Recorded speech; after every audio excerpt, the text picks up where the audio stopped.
Hello friends, मैं आपका mentor ए के सिंह और आज हम अपनी एनसीईआरटी की यानी कि एनसीईआरटी क्लास 6 का पॉलिटिकल साइंस का भाग देखेंगे यानी कि लेसन नंबर 5। और ये तैयारी कर रहे हैं हम केवीएस की यानी कि केवीएस की तैयारी कर रहे हैं। तो इसमें हम देख रहे हैं क्या, एनसीईआरटी। ठीक है, कौन सी क्लास की? क्लास नंबर 6 यानी क्लास 6 की लेसन नंबर 5। और ये कौन सा है? पॉलिटिकल साइंस की किताब का है। तो आज का जो चैप्टर क्या है हमारा, पंचायती यानी कि पंचायती राज। तो पंचायती राज के बारे में आप सब थोड़ा बहुत तो जानते ही होंगे। पंचायती राज क्या है, कब से आया, कहाँ से शुरू हुआ और ये सब चीज़ें क्या है। सबसे पहला जो टॉपिक आता है वो है हमारा पंचायती राज यानी कि पंचायती राज क्या है। कोई मुझे बता सकता है कि पंचायती राज क्यों आया और क्या है? पंचायती राज जो व्यवस्था है भाई, पंचायती राज व्यवस्था क्यों आई थी? ठीक है, पहले तो हमारा ये है कि पंचायती राज क्या है। पंचायती राज व्यवस्था एक तरह से ऐसी व्यवस्था है जिसमें भाई जो चुनता है वो भी और जो चुना गया है वो भी, दोनों एक साथ मिलकर निर्णय को लिया जा लेते हैं। यानी कि जो लोकतांत्रिक व्यवस्था है, लोगों के द्वारा लोगों की सरकार जो होती है, उसका सबसे अच्छा उदाहरण क्या है? पंचायती राज व्यवस्था। क्यों है? क्योंकि इसमें जितने भी 18 साल के जो मतलब पंचायत में रोल है, वो अपने पंच के साथ निर्णय लेने के लिए, कार्य करने के लिए इन्वॉल्व रहते हैं। ठीक है, तो ये आपको समझ में आ गई यानी कि पंचायती राज क्या है? अंतर्गत सत्ता का विकेंद्रीकरण किया जाता है। ठीक है, ये चीज़ तो आपको समझ में आ गई होगी। सबसे इम्पोर्टेंट जो बात है वो है कि पंचायती राज व्यवस्था को लागू करने वाला कब आई, यानी कब आई, लागू करने वाला जनक कौन है, ये भी आपको पता होनी चाहिए। तो सबसे पहली जो बात है कि पंचायती राज जो व्यवस्था है, भारतीय जो भारत जब आज़ाद हुआ उसके बाद आई। यानी कि पंचायती राज व्यवस्था अगर आपसे एक शब्द में पूछा जाए कि कब आई और उसको लाने वाला कौन था, तो यानी कि जब कब आई, 2 अक्टूबर। यानी कि अगर आपसे पूछा जाए तो 2 अक्टूबर 1959 में कौन लाए थे? नेहरू जी। नेहरू जी। और कहाँ पर आई थी? राजस्थान में। यानी कि राजस्थान में सबसे पहली बार आई थी, राजस्थान के नागौर ज़िले में। अगर आपसे और डिटेल में पूछा जाए, क्योंकि राजस्थान के नागौरी या नागौर ज़िले के बगदेरी गांव।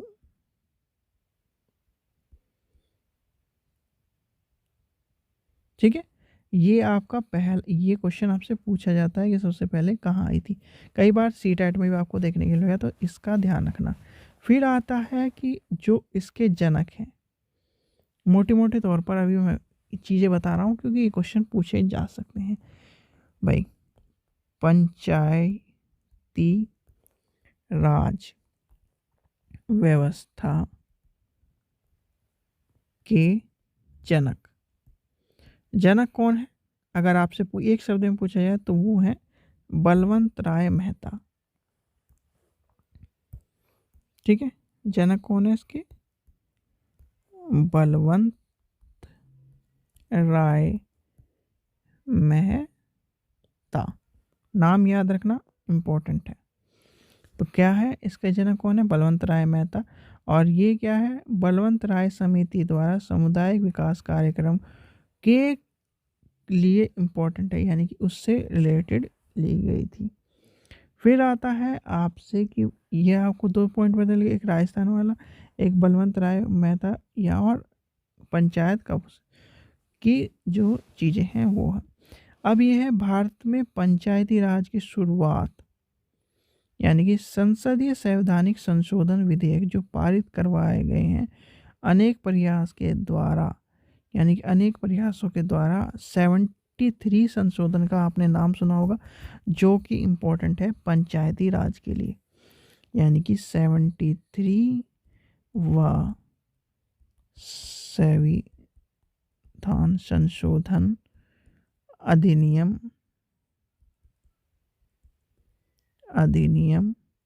1992 में अंतिम रूप से पारित हुआ। यानी कि क्या पारित हुआ? पंचायती राज अंतिम रूप से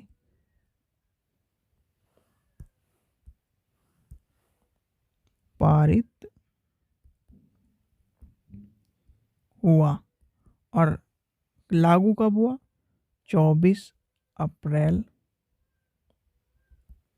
1993 से लागू हुआ। क्या पंचायती राज की शुरुआत कब से हुई, अगर ये पूछा जाए आपसे, यानी कि अगर आपसे ये पूछा जाए तो आपका आंसर ये होगा। ठीक है, शुरुआत। ठीक है, इस चीज़ का ध्यान रखना। यानी कि आपके जो चैप्टर में है 2-4 चीज़ें, भाई और तो कहानियाँ हमें पढ़ना है KVS के अकॉर्डिंग, तो ये सब चीज़ें आपको पता होनी चाहिए।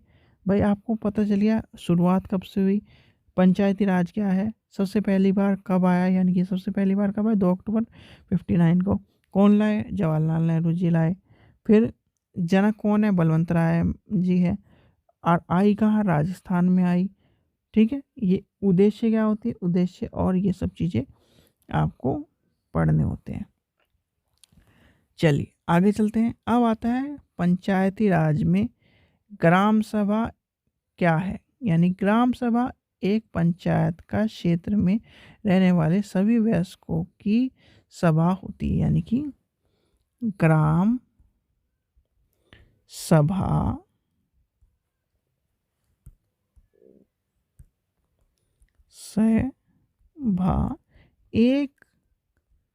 पंचायत के क्षेत्र में रहने वाले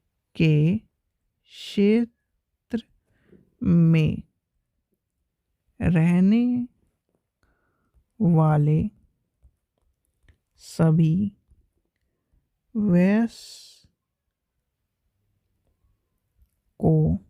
की सभा होती है। तो क्या होती है? सभा होती है। इसमें क्या है? सभी जो 18 वर्ष के हैं उनकी, यानी कि कोई भी जो 18 वर्ष का और जो सदस्य है वोट देने का अधिकार है, वो गांव का मतदान सूची में अपने नाम के अनुसार इसमें शामिल होता है। और सबसे एक क्या, एक ग्राम पंचायत में कई वार्ड होते हैं। यानी कि आपसे क्वेश्चन पूछा जा सकता है कि एक ग्राम पंचायत कई वार्ड। अब वार्ड क्या होता है? छोटा क्षेत्र, यानी कि छोटे क्षेत्रों में बटी हुई होती है। भाई ये है आपकी क्या? ग्राम पंचायत। और इसमें छोटे छोटे छोटे छोटे छोटे छोटे छोटे छोटे जो टुकड़े हैं वो है वार्ड। तो आप भी जैसे आप भी वो अभी जो चुनाव हुए होंगे तो उसमें भी वार्ड का कि हम इस वार्ड के हैं, और आपके जो क्या है पहचान पत्र है उसके पीछे भी वार्ड जरूर लिखा होगा, उसे चाहे तो आप खोल कर देख लीजिए। तो ये हो गया सब चीज़ें आपकी। फिर आता है क्या? प्रत्येक वार्ड का एक प्रस्तुत, यानी कि एक क्या होता है वार्ड जो होता है उसमें पंच होता है। यानी कि वार्ड में क्या होगा? इस वार्ड में पंच होगा। पंच के नाम से जाना जाता है, यानी कि पंच के नाम से जाना जाता है। तो पंचायत के क्षेत्र में के लोग जो मिलकर क्या बनाते हैं, और इसी के साथ जो है क्या होता है, इसी के साथ पंचायती क्षेत्र के लोग मिलकर सरपंच को चुनते हैं। जो सरपंच का मुखिया होता है, यानी कि पंचायत का मुखिया होता है, क्या कौन होता है? देखिए नेक्स्ट पेज ले लेते हैं हम। देखिए जो यहाँ तक आपको कॉन्सेप्ट क्लियर हो गया। ये चीज़ें जो होती हैं, क्या होती है, पंचायत, ये सब चीज़ें आपको समझ में आ गई होगी। तो क्या हो गया, पंचायती क्षेत्र के लोग मिलकर सरपंच को चुनते हैं। पंचायती क्षेत्र के लोग मिलकर सरपंच को चुनते हैं, जो पंचायत का मुखिया होता है। यानी कि क्या बात कही है, जो पंचायत का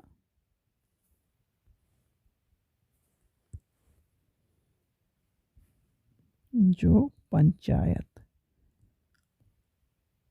का मुखिया होता है। तो यहाँ तक आपको बात समझ में आ गई। वार्ड पंच और सरपंच मिलकर ग्राम पंचायत का गठन 5 वर्ष के लिए करते हैं। यानी कि वार्ड पंच और सरपंच मिलकर क्या करते हैं, ग्राम पंचायत का 5 वर्ष के लिए क्या करते हैं, गठन करते हैं। देखिए नेक्स्ट पेन ले लेते हैं, क्योंकि एक पेन से आपको, देखिए वार्ड पंच और सरपंच मिलकर ग्राम पंचायत का गठन 5 वर्षों के लिए, कोई भी चुनाव हो 5 वर्षों के लिए, 5 वर्ष के लिए रहते हैं। भाई सीधे सीधे अगर आपको कुछ भी याद ना रहे पॉलिटिकल में, तो ये याद रखना कि कोई भी चीज़ होगी जिसमें चुनाव हो रहे हैं वो 5 वर्ष के लिए होगी। सिर्फ 2 वर्ष के लिए एक चीज़ होती है, वो क्या है, राज्यसभा। और राज्यसभा कभी भी आपको ये ध्यान रखना है, राज्यसभा कभी भी विघटन नहीं होता, राज्यसभा कभी भी ख़त्म नहीं होती। उसमें हर 2 साल बाद मेंबर अलॉट होते रहते हैं, यानी कि आते रहते हैं। तो इस चीज़ को हम आगे पढ़ेंगे। तो ये अभी हमारा किसका चल रहा है, ये। अब आता है ग्राम सभा क्या है। ग्राम सभा क्या है, ग्राम सभा की बैठक में अब तक कौन समस्या, यानी कि सारी समस्या क्या, ये सब चीज़ें आती हैं। ठीक है, सबसे पहला आता है ग्राम सभा, यानी कि ग्राम सभा।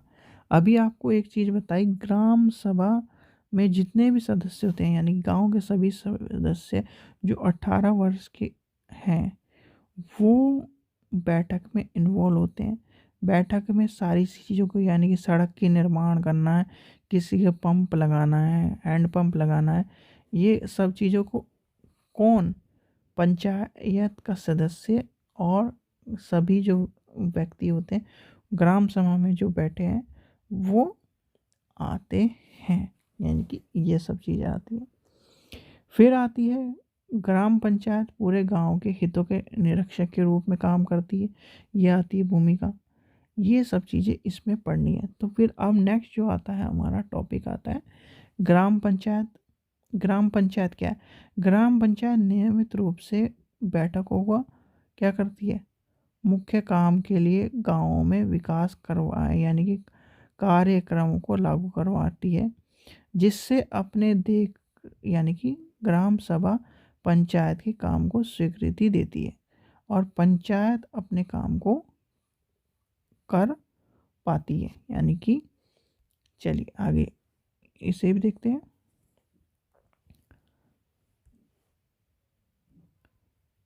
चलिए ये पेन ले लेते हैं या फिर ये ले लेते हैं। क्या आता है, ग्राम पंचायत। तो ग्राम पंचायत क्या है, ग्राम पंचायत की नियमित रूप से बैठकें होती हैं। सबसे पहला आपको पता होना चाहिए, नियमित बैठक ठीक है। फिर क्या है, मुख्य काम उसके क्षेत्र में क्या होते हैं भाई, गाँवों का विकास। नेक्स्ट है गाँवों का विकास। फिर है क्या, कार्य को यानी कि कार्य को लागू करना, इस तरह के काम होते हैं। पंचायत का काम यहाँ तक आपको समझ में, जैसे कि जैसे कि आपने देखा होगा ग्राम सभा की जो पंचायत के का को स्वीकृति देने का काम होता है, और तथा पंचायत अपने काम को कर पाता है, तभी कर पाता है, यानी कि ये सब चीज़ें आपको आएंगी। फिर आता है हमारा ग्राम पंचायत के काम, सड़क बनवाना, नाली, स्कूल, भवन, पानी। देखिए, ग्राम पंचायत के काम, सबसे पहला आता है सड़कों का निर्माण, सड़क बनवाना। फिर नालियों का निर्माण, ठीक है। स्कूल, स्कूल कौन कौन से, जो छोटे बच्चों के स्कूल होते हैं, आपने देखा होगा जो आज भी छोटे बच्चों के स्कूल, या पीआरटी, जैसे हम पीआरटी प्राइमरी टीचर कहते हैं, तो प्राइमरी टीचर में इन्वॉल्व किसका होता है, ग्राम पंचायत इनका प्रधान वरदान का होता है। जब कहते हैं ना कि प्रधान जी के द्वारा ही हम काम करा रहे हैं, पढ़ा रहे हैं स्कूल में, तो वो सारी इन्वॉल्वेशन इसलिए होती है। फिर आता है पानी का स्रोत, अन्य सामग्री, स्थानीय कर लागू करना, इकट्ठा करना, ये भी किसका काम है। अब कर आएगा कहाँ से, कर आएगा जो बाजार लगते हैं, दुकानें हैं, घरों का जो नक्शा होता है। आपने घरों का नक्शा दो तरीके से पास होता है, कोई भाई जिसने घर का नक्शा पास करा है, एक तो डेवलपमेंट अथॉरिटी, चाहे कोई सी भी हो, जैसे डीडीए है, मेरठ है, मेरठ की जो अथॉरिटी है, और ऐसे ही होती है गांव की अथॉरिटी। गांव की अथॉरिटी में सबसे ऊपर जो माना जाता है गांव का प्रधान के साइन होते हैं, और उसको स्कैन करके उसके नक्शे को, मतलब जब नक्शा बना लिया, नक्शे को पास कराने के लिए उसके साइन होते हैं, तो फिर ये सब चीज़ें होती हैं। फिर आता है ग्राम पंचायत की आमदनी के स्रोत। आमदनी के स्रोत आपको बता दिया मैंने कि कर है, घरों एवं बाजारों पर लगाए जाने वाले कर, विभिन्न सरकार विभागों द्वारा चलाए जाने वाली योजना, राशि, और सामुदायिक कार्य, ये सब चीज़ें होती हैं उसके कर में। यानी कि अगर एक शब्द में लिखा जाए कर क्या है, देखिए आय के स्रोत सबसे बेटर रहेगा, तो आमदनी के स्रोत लिख देते हैं। चलिए, आमदनी के स्रोत, तो पहला क्या है, कर, ठीक है। दूसरा क्या है भाई, जल्दी बताइए, दूसरा क्या है? अभी बताया, सामुदायिक कार्य, बाजार है, यानी कि बाजारों से, घरों से, तो ये सब चीज़ें इन्वॉल्व होती हैं। क्या नहीं, आपसे पूछा जा सकता है कि ग्राम पंचायत की आमदनी के स्रोत क्या है, ग्राम पंचायत के कार्य क्या है, ग्राम पंचायत में अगर हमें चुनाव लड़ना हो तो क्या एज होनी चाहिए, तो ये आपसे पूछा जाता है, ठीक है। पंचायत के तीन स्तर, पंचायत के तीन स्तर के बारे में पता होना चाहिए, यानी कि पंचायत के तीन स्तर। तो पंचायत के तीन स्तर कौन से हैं, अब वो बताइए। यानी कि पंचायत के तीन स्तर, देखिए अब इसमें जो पंचायत के स्तर हैं वो है, सबसे पहला ग्राम पंचायत, यानी कि ग्राम पंचायत। फिर आता है आपका क्या, ब्लॉक या तालुका, यानी कि भाई इतने बार आपने जी सिनेमा पे क्या देखा है, सूर्यवंशम, और सूर्यवंशम में एक क्या है, किस तालुका का हमारे पानी छोड़ दो, यानी कि क्या कहते हैं अमिताभ बच्चन जी, हमारे तालुका में पानी कब छोड़ोगे, तो वो तालिका है ब्लॉक, यानी कि जिसे विकास खंड भी कहते हैं। फिर आता है जिला स्तर, यानी कि जिला स्तर। तो ये जो चीज़ें हैं आपको पता होनी चाहिए, ग्राम पंचायत, ब्लॉक स्तर यानी कि तालुका, और फिर आता है जिला स्तर। तो ये जो चीज़ें थी आपको इस चैप्टर में पढ़नी थी, यानी कि पंचायत के जो चैप्टर था इसमें सिर्फ इतना ही दिया गया है और इतना ही प्रावधान है। यानी कि आपको कानून के बारे में पता चल गया, इसके कानून क्या क्या है, विकास खंड क्या है, पंचायती राज क्या है, ये सब चीज़ संविधान में इनके बारे में बताया गया है। यानी कि संविधान में पंचायत के बारे में और इनके कानूनों के बारे में, राज्य के अलग अलग। एक आपने चीज़ें सुनी होंगी क्या, कि पंचायत में जो सदस्य होता है, पंच होता है, उसको कोई भी डिस्टर्ब नहीं करता। क्यों नहीं डिस्टर्ब करता? क्योंकि पंचायत को जब दो काम हुए थे, यानी कि दो काम कौन कौन से हुए थे, एक तो सबसे सर्वोपरि माना था, यानी कि जिस तरह से हमारे जुडिशरी में जज को माना जाता है उस तरह से सरपंच को प्रमुख माना गया है। वैसे ही यहाँ पे अगर कोई भी छोटे मोटे काम होते हैं जिनको कि सरपंच तक सॉल्व करा जाता है तो वो सरपंच सॉल्व कर देता है, ठीक है, वो बड़े मैटर में नहीं जाते। तो एक काम तो वो, और दूसरा कब, जब जवाहरलाल नेहरू जी ने इनको सबसे ज़्यादा पावर दी थी, तो इसलिए सरपंच को प्रमुख कार्य या फिर एक तरह से इन सब चीज़ों में इन्वॉल्व रखा जाता है। ठीक है बच्चों, ये जो चैप्टर था पंचायती राज व्यवस्था, इसमें सिर्फ यही जानना था हमें कि पंचायती राज व्यवस्था में कर कर पूछे जाते हैं कि कर कौन कौन से हैं, तो कर इम्पोर्टेंट है। पंचायती राज व्यवस्था के तीन कौन कौन से स्तर हैं, तो स्तर है पंचायती राज, ब्लॉक या फिर तालुका, और फिर है या फिर आप विकास खंड में लीजिए, और तीसरा है जिला, जिला परिषद या जिला पंचायत, ये तीन है। ठीक है, फिर आपने इसके कार्य जान लिए। कार्य क्या है भाई, सड़क बनवाना, नाली बनवाना, स्कूल बनवाना, भवन बनवाना, पानी के स्रोत, ये आएगा। आमदनी की स्रोत क्या है, बाजार है, घर का नक्शा पक्सा जो पास होते हैं वो है, फिर जो बाजार लगते हैं उनसे पैसे आते हैं वो है, ये सब आ गए पंचायती राज व्यवस्था में, आपको पता ही चल गया। और फिर क्या है, इम्पोर्टेंट जो चीज़ है वो है, जो है पंचायती राज व्यवस्था, छोटे क्षेत्र, वार्ड जो है, वार्ड के बारे में आपको बता दिया गया है। तो ये चैप्टर इस चीज़ के बारे में, यानी कि पंचायत के बारे में बता रहा था। और एक चीज़ ध्यान रखना, 18 वर्ष वाली बात, 18 वर्ष जो है इम्पोर्टेंट है। 18 वर्ष से ऊपर जो व्यक्ति है पंचायती राज में, यानी कि पंचायती राज में इसलिए इम्पोर्टेंट माना जाता है क्योंकि भाई इसमें ना आपने सीएम और पीएम के चुनाव देखे होंगे, ठीक है, वो निर्णय लेते हैं तो क्या आपसे पूछ के निर्णय लेते हैं? नहीं लेते। वो अपने आप कानून बनाते हैं और एक तरह से निर्णय को उसको पास कराते हैं। और ये, और यहाँ पर जो जिसने वोट दिया है, यानी कि इस गांव में 100 आदमी है या फिर इस क्षेत्र में 100 आदमी है, 100 के 100 जब मीटिंग होगी यानी कि बैठक होगी तो वो आएंगे, और आएंगे तो एक आधा उनसे पूछा भी जाएगा कि ये कार्य है, इस चीज़ को में इन्वॉल्वेशन है, तो किसी को कार्य में इन्वॉल्व होना है या फिर किसी को चीज़ें बतानी है, और तो वो होता है रियल लोकतांत्रिक सरकार का कॉन्सेप्ट। ठीक है बच्चों, ये सब चीज़ें जाननी थी। आशा करता हूँ आपको वीडियो पसंद आई होगी। वीडियो पसंद आई तो लाइक करें, चैनल को सब्सक्राइब करें, और इसी तरह की वीडियो देखने के लिए आपको चैनल को सब्सक्राइब करना है और अपने दोस्तों को भेजें जिससे वो भी इस चैनल से जुड़ें और वो भी केवीएस की तैयारी कर सकें। Thank you.